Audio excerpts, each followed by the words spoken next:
हिंदी साहित्य में दिगंत भाग 2 जो बिहार बोर्ड में 26 अध्याय है, उसमें आप जानते हैं कि कविता भी और कहानी भी है। और कविता का जो काव्य खंड है उसमें कुछ पद भी पढ़ना आवश्यक है, और उन पद में एक सूरदास जी का पद है। तो सूरदास जी का जो पद है जिसमें आपको पढ़ना है पद, और कवि का नाम क्या है? तो सूरदास जी कवि हिंदी साहित्य के निर्गुण, एक शांति बनाइए, आप जानते हैं कि भक्ति काल के 2 मुख्य धारा है, निर्गुण और सगुण। तो हिंदी साहित्य के भक्ति काल के कृष्ण भक्ति धारा के कृष्ण भक्ति धारा के सगुण धर्मावलंबी कवि जो हुए उसी का नाम है सूरदास। और सूरदास जैसा कि नाम से ही देख रहे हैं कि लग रहा है कि वो अंधे हैं, तो विज्ञान तो मानती है कि ये जन्म से तो अंधे नहीं है, लेकिन बाद में कुछ कारणवश रोगग्रस्त होने के कारण ये अंधे हो गए होंगे। लेकिन यह अंधा होना इसके जीवन की कुरूपता नहीं थी, अंधा होना इसके जीवन की कमी नहीं थी, बल्कि इसको इसने पॉजिटिव वे में लिया है ना, सकारात्मक जीवन में लिया कि चलो भाई अंधे हैं लेकिन हम जीवन में कुछ करेंगे। गांव देहात में उसको अपमान का सामना करना पड़ा, लेकिन अंततः उन्होंने संकल्प किया कि हमें ज्ञान अर्जन करना है। और बच्चों आप जान लीजिए कि विद्या ही वह चीज है जो आपको प्राचीन काल का भले सिकंदर युद्ध जीत करके हुआ, लेकिन आज यदि युद्ध जीतना है तो कंपटीशन पास करना होगा, है ना। तो आज आप यह सिकंदर तभी बन सकते हैं जब शिक्षा रूपी रत्न के लिए आप संघर्ष करिएगा। इन्होंने संघर्ष किया, गांव से अपमानित होकर के भगा दिया गया, लेकिन साधु संतों ऋषि मुनियों के साथ रहे। इसको एक गुरु मिल गया, महाप्रभु वल्लभाचार्य, महाप्रभु जिसे पुष्टि मार्ग का जहाज कहा जाता है। इन्होंने शुद्धाद्वैतवाद का दार्शनिक सिद्धांत दिया और उसने कृष्ण भक्ति धारा के 8 कवियों का एक ग्रुप बनाया जिसको कहा गया अष्ट छाप। क्या कहा गया? इस अष्ट छाप में 8 कवि, महाप्रभु वल्लभाचार्य को सैकड़ों चेला था, लेकिन 8 उस चेला में से चुना गया और 8 का मेन हीरो कोई था, तो वह कौन था? सूरदास। अंधे होकर के भी उतने बड़े बड़े विद्वान को पीछे करके 1 नंबर पर रहने वाले कवि हुए। कौन? सूरदास। और सूरदास जी अपने गुरु के बारे में कहते हैं कि किसी भी शिष्य को यदि अच्छा ज्ञान हासिल करना है तो विनम्रता का भाव होना चाहिए, दास से भाव होना चाहिए, तुमको आदर का भाव होना चाहिए। तुम जितना आदर का भाव रहोगे तुम उतने बड़े चेला, बाद में तुम गुरु से भी ऊपर आ जाओगे, है ना। सूरदास अपने जीवन को भगवान कृष्ण के प्रति समर्पित कर दिए। इसलिए भगवान कृष्ण के मुख्यतः 2-3 पक्षों को बड़े अच्छे से लिखे। कृष्ण कभी तो छोटा रूप में रहा होगा ना, बच्चा तो रहा होगा ना, तो उस समय मां और बच्चों के बीच क्या वात्सल्य प्रेम है उनके बारे में चर्चा किया। कृष्ण जब बड़े हो गए तो वह राधा कृष्ण के प्रेम को उन्होंने सबसे ज्यादा लिखा। और कृष्ण ने जो महाभारत के युद्ध में उपदेश दिया जिसे कहते हैं श्रीमद् भगवत गीता, तो उसके बारे में भी इन्होंने सूर सागर लिखा। तो सूरदास जी सूर सागर, साहित्य लहरी, सूर सरावली, राधा रसकेली, ऐसे तमाम रचना रचे, जिसमें आपको एक जो है समझाना चाह रहे हैं कि कैसे लिखे। हम सब गांव में जो बच्चे सोए रहते हैं, छोटे बच्चे को आदत है सोना, जल्दी सुबह सोते नहीं जगह, उसको कौन ड्यूटी पर जाना है, उस सुतले रहे वही उनका ड्यूटी है। जग जाएगा तो लफड़ा चालू कर देगा, माँ को सही से काम धंधा नहीं करने देगा, है ना। तो सुतले रहे वही ठीक है, लेकिन वो कब तक? 2-4 साल का बच्चा, 10-12 बरस का बच्चा होगा तब तो पीट के जगह भी करेगा उनको।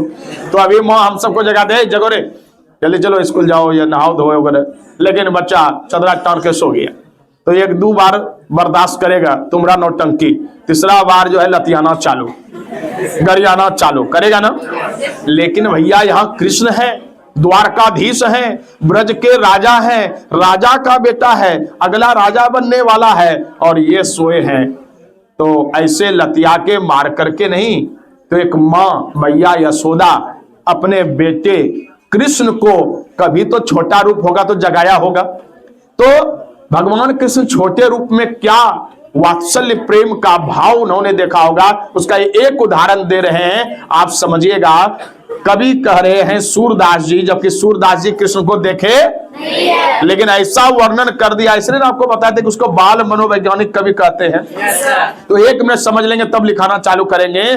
कह रहे हैं सूरदास जी उस कवि के रूप में एक भाव प्रकट कर रहे हैं कि जागिए ब्रजराज कुंवर जागिए, है ना, कितना आदर का भाव है। जागिए ब्रजराज कुंवर जागिए, कवल कुसुम फूले कुमुद वृंद संकुचित भये भृंग लता भूले। मतलब हे ब्रजराज कुंवर, अब भोर हो चुकी है, अब आप जागने की कृपा करें। क्यों जागने की कृपा करें? क्योंकि अब कृष्ण है, काय जगेंगे? भोर हो गया जी, उसका कमरा बंद है, भोर हो गया, हाँ भोर हो गया, तो एग्जाम्पल दो, ऐसे नहीं जगेंगे, उदाहरण दो। तो हम सब क्या बोलेंगे? अरे सूरज एकदम आसमान छा गया और अभी तक नहीं जगे, ये बोलेंगे। लेकिन ये एक एक उदाहरण देखिएगा, देगा, एक उदाहरण समझिएगा। बच्चों, दो फूल हैं, एक कमल का फूल और एक फूल है कुमुदनी का फूल। एक फूल है कमल का और एक किसका है? कमल का फूल क्या होता है कि जैसे सुबह हुआ, जैसे सुबह वह कमल का फूल खिल जाएगा। जैसे सुबह हुआ तो कमल का फूल क्या हो जाएगा? खिल जाएगा।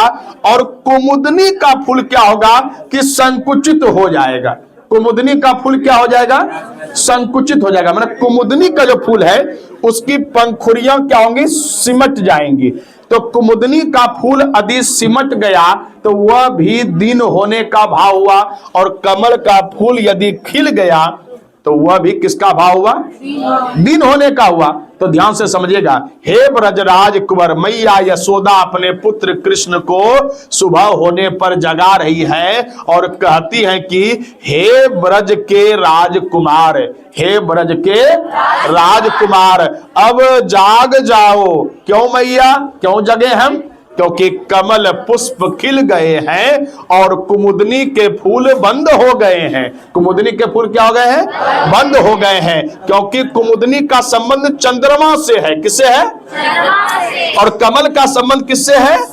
सूर्य से है। और भमरा भी कमल पुष्प पर मंडराने लगे हैं। तो इतना वात्सल्य प्रेम माँ और बच्चों के बीच कहीं और नहीं बल्कि मैया यशोदा और कृष्ण के बीच देखने के लिए मिलते हैं। तो सबको समझ में आ रहा है ना? तो हम सब लास्ट स्टार बच्चों क्या लिखे थे? लास्ट स्टार जरा सा चेक कर लेंगे।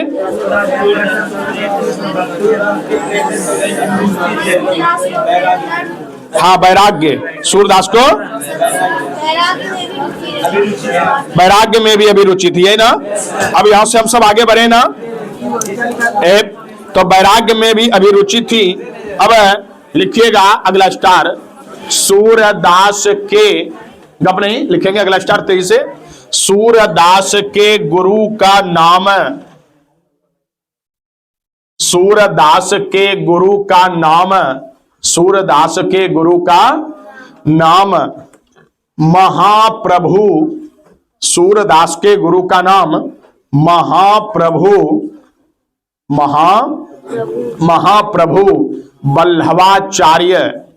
महाप्रभु यहां लिखा हुआ है, महाप्रभु वल्लभाचार्य थे। सूरदास के गुरु का नाम महाप्रभु वल्लभाचार्य थे।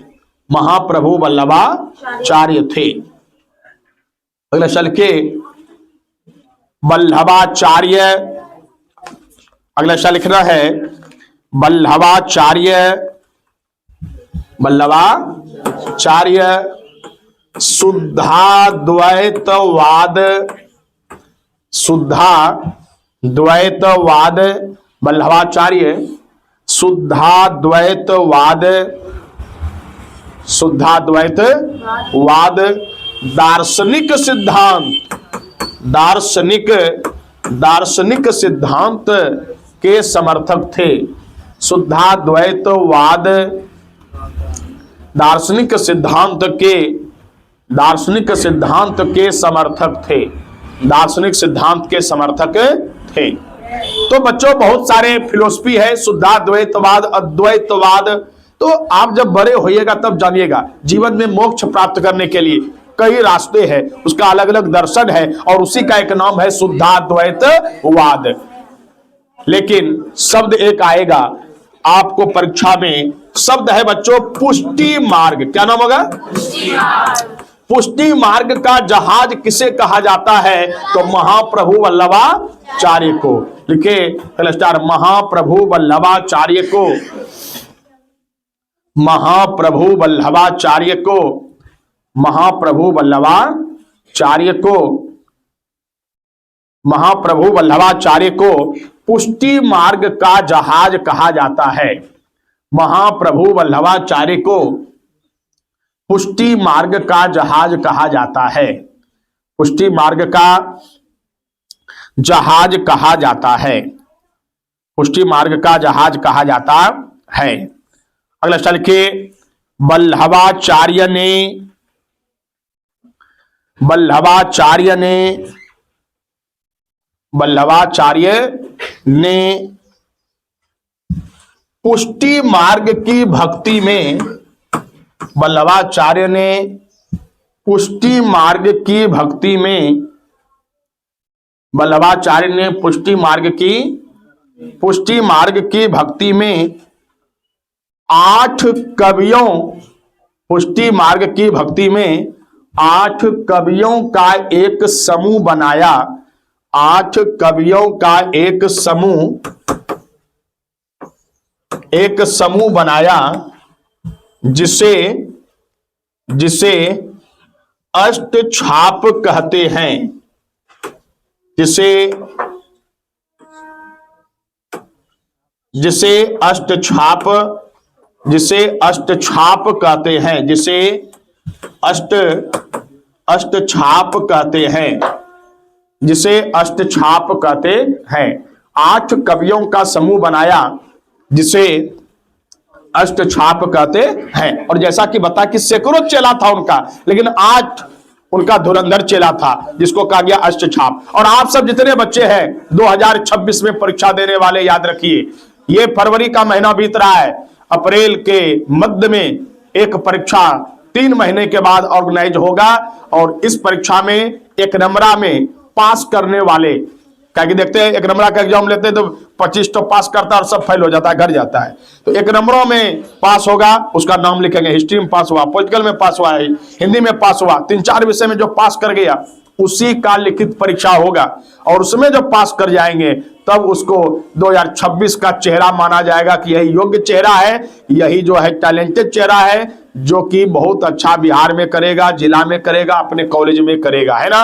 और उसको अलग से भी पढ़ाने की व्यवस्था की जाएगी कि तुमको यदि तुम्हारे में इतना टैलेंट है तो तुमको और कुछ टैलेंट हम विकसित करके तुमको डिस्ट्रिक्ट टॉपर बनाएंगे, तुमको जो है आगे बढ़ाएंगे, इसके लिए हम प्रयास करेंगे, है ना। तो आप सब 3 महीना जनवरी, फरवरी, मार्च, अप्रैल तक खूब अच्छे से पढ़ें।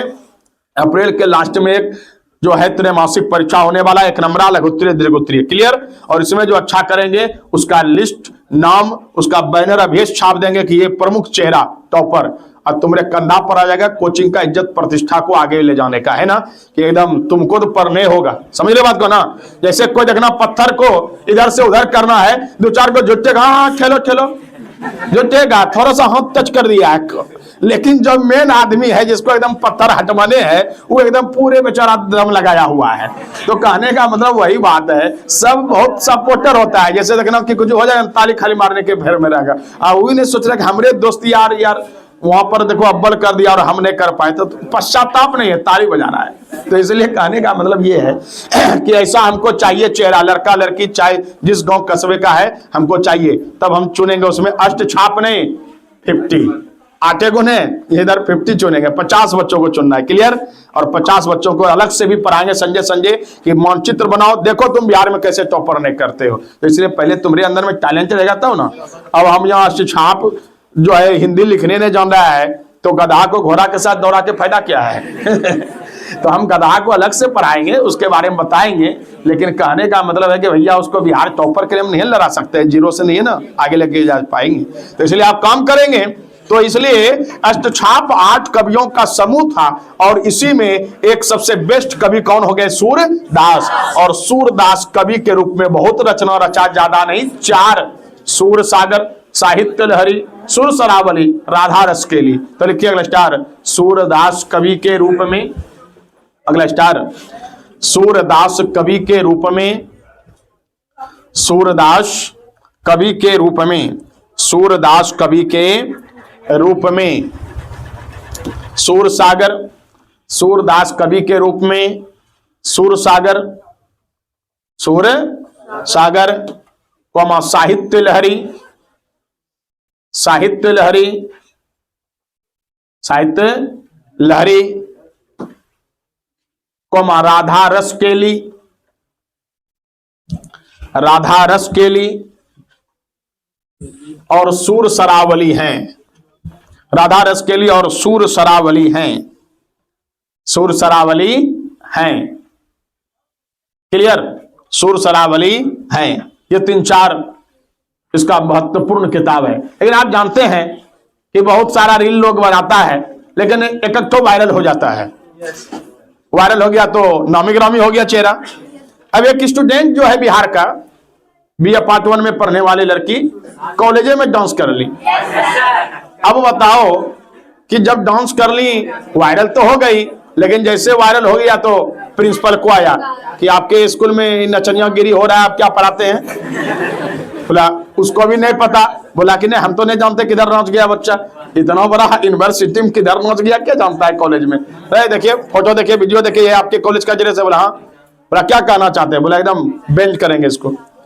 4 साल BA करने में लगेगा, 4 साल बेंच। और भारत में कहीं उसका एडमिशन नहीं होगा, इन्हें कि से दूसरे जगह नहीं, खत्म कहानी उसका। 4 साल बेंच कर दिया। अब 4 साल बाद फिर 4 साल BA करने में लगेगा, तो कहाँ गया 8 साल। अब मीडिया वाला पूछा कि आपको तो बेंच कर दिया, आप तो 4 साल लाइफ गया, और उसके बाद फिर 4 साल, है ना? तो 8 साल आपको लगेगा BA करने में, तो आप क्या करिएगा? बोला दो, अब हम BA नहीं, हम BA कर लेंगे। तो अब वो काहेल BA के बेर में रहेगा, वो BA कर लेगा। 8 साल के जाएगा BA करने। तो कहने का मतलब, तो भैया वायरल होना बहुत ठीक है, लेकिन ये नहीं कि गवर्नमेंट के प्लेस में, ऐतिहासिक प्लेस में, अब तुम जाओ विक्रमशिला घूमने, विक्रमशिला का मुन्ना पर चढ़ के नाच लो, तो गजब है। ऐसा सब नहीं ना करना चाहिए। हाँ, तो वायरल होने के लिए कुछ मत करो यार, उसको समझो। हाँ, लेकिन ये भैया वायरल हो गया। साहित्य लहरी, राधा रस केली, सूर सरावली उतना वायरल नहीं हुआ, लेकिन एक वायरल हो गया जिसका नाम है सूर। विश्व प्रसिद्ध है, क्योंकि जब भगवान का हाथ थाम लेता है कोई व्यक्ति तो ऐसे ही वायरल हो जाता है। क्योंकि ये जो सूर सागर लिखा, वह श्री मद भगवद गीता पर लिखा, श्रीमद भगवत गीता पर लिखा। तो लिखिए अगला स्टार, विश्व प्रसिद्ध रचना, विश्व प्रसिद्ध रचना, विश्व प्रसिद्ध रचना सूरदास का, विश्व प्रसिद्ध रचना सूरदास का, विश्व प्रसिद्ध रचना सूरदास का सूर सागर है। विश्व प्रसिद्ध रचना सूरदास का, सूरदास का सूर सागर है, सूर सागर है। और लास्ट लिखिए सूर सागर। अगला स्टार लिखेंगे सूर सागर, सूर सागर श्रीमद भगवत गीता पर आधारित हैं। सूर सागर श्रीमद भगवत गीता, श्रीमद भगवत गीता पर आधारित हैं, श्रीमद भगवत गीता पर आधारित हैं, श्रीमद भगवत गीता पर आधारित हैं।